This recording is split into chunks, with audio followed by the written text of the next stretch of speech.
Charles, I guess there are a million questions I could ask you, but I guess first things first, your top line reactions after seeing the film.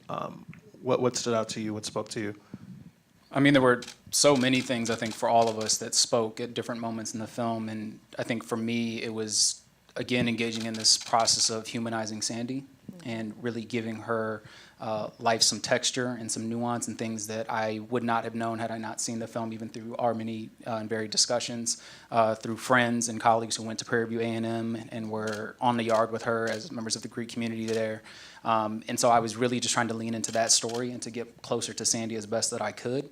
But there were so many alarming things that were happening in that film. And we've alluded to them a bit on this panel of really the systemic injustice that was pervading not only in Waller County within the state of Texas, but things that we also see right here in Los Angeles. And so when we think about the importance of voting tomorrow, if you have not voted already, when we think about the roles that sheriffs play and how they are elected into these offices, we think about the role of the DA in this situation and how much more personal that can become for us here in Los Angeles when we think about what Jackie Lacey, the district attorney here, has failed to do in prosecuting or indicting any cops in more than 422 deaths in custody of police or the state.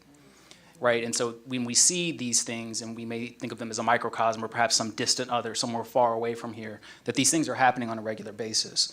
And so it draws my attention to what is the work that we need to be doing, whether it's from the electoral justice side of things and participating in that way, whether it's being on the front lines and doing some of that work, or perhaps a little bit of both.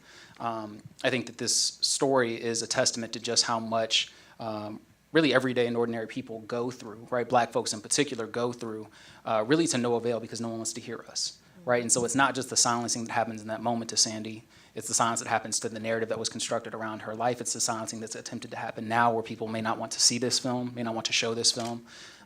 It's the silencing of people who still don't believe, despite all of the evidence to the contrary, right? Not just in this documentary, but historically speaking, right? That we know that these things are happening. If you talk to anybody in Waller County, they will tell you, oh yeah, Waller has pulled me over for no reason also, right? They've detained me for no reason. Most of those have been Prairie View A&M students. Right? And so it's not an anomaly. What happened to Sandy could have happened and probably has happened to many people in that very county in those very cells. Right? And so when we see the evidence that's been presented and you see the level of calm and the level of poise that has to come up, not just on the family, but for the attorneys and for all those that are involved to keep our fucking cool. Right? To present the case that you say we have to do, because I went to your fancy law school and I learned how to do this. Right? Because you're not going to rely on what my grandmama told me and your grandmama told you, that there's a very clear difference between right and wrong. Right? There ain't no fingerprints on the bag, sir. Right? And you see all the hoops that they go through to try to make this something that we have to then defend, right? That we are often put on trial after our own murders. They will find any explanation possible, right, than what the evidence suggests or that racism has taught us to understand.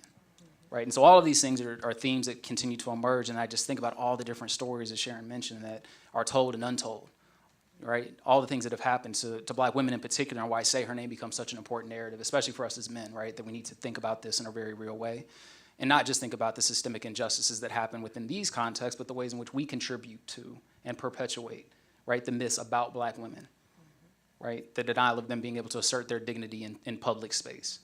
Right, and how we are also, I mean, we saw who was in the screen. It wasn't just white cops, right? It was mostly men, and it was some brothers in there too, right?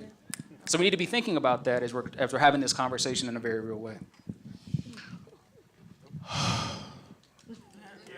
We only got 15 minutes here. We only got 15 minutes.